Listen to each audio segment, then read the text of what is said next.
શહેરા તાલુકાના બોરિયા ગામે જમીન બાબતે વારંવાર ઝઘડા કરતા હોય છે।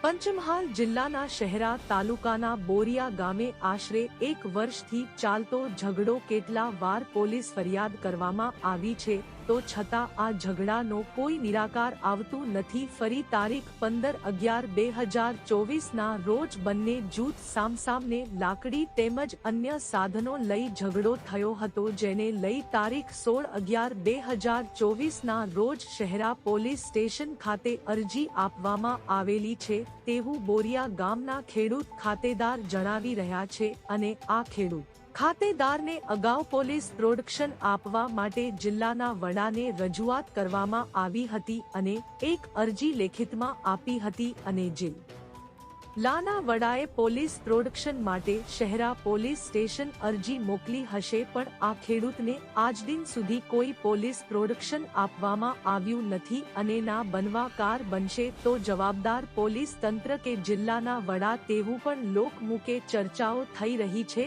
વારંવાર ઝઘડાઓ થતા હોય છે પણ આ ઝઘડાનો નિરાકાર ક્યારે આવશે અને શહેરાના ડેપ્યુટી કલેક્ટર સાહેબ દ્વારા કેસ ચલાવવામાં આવ્યો હતો। એ કેસમાં જજમેન્ટ અમારા તરફ આવેલું છે, છતાંય સામેવાળી પાર્ટી અમને જમીન અમારી છે, તમે ખાલી કરીને જતા રહો તેવું બોલીને મારી નાખવાની ધમકીઓ આપે છે। હવે અમારે જવું ક્યાં? પત્રકાર નટુભાઈ પગી, પંચમહાલ, શહેરા। हाँ, हमारा बाप दादानी जमीन है।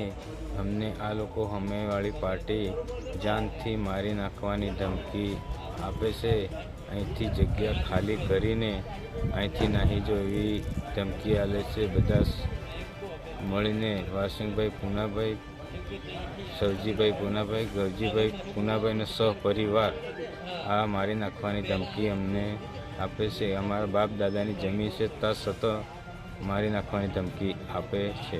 આ ઝઘડો કેટલા ટાઈમથી ચાલે છે? આ ઝઘડો ચાલે અમારે ગઈ દિવાળીથી ચાલે છે સાહેબ। 2-3 વાર તો એફઆઈઆર કરેલી છે ત્યાં છતાં આ લોકો માનતા નથી ને એક વાર તો ધારીઓ મારેલું। તમારી જોડે મારઝૂડ થયેલી અગાઉ?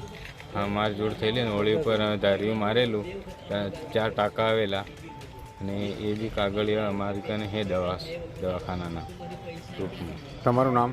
દિનેશભાઈ મનસુખભાઈ ડિંડોર।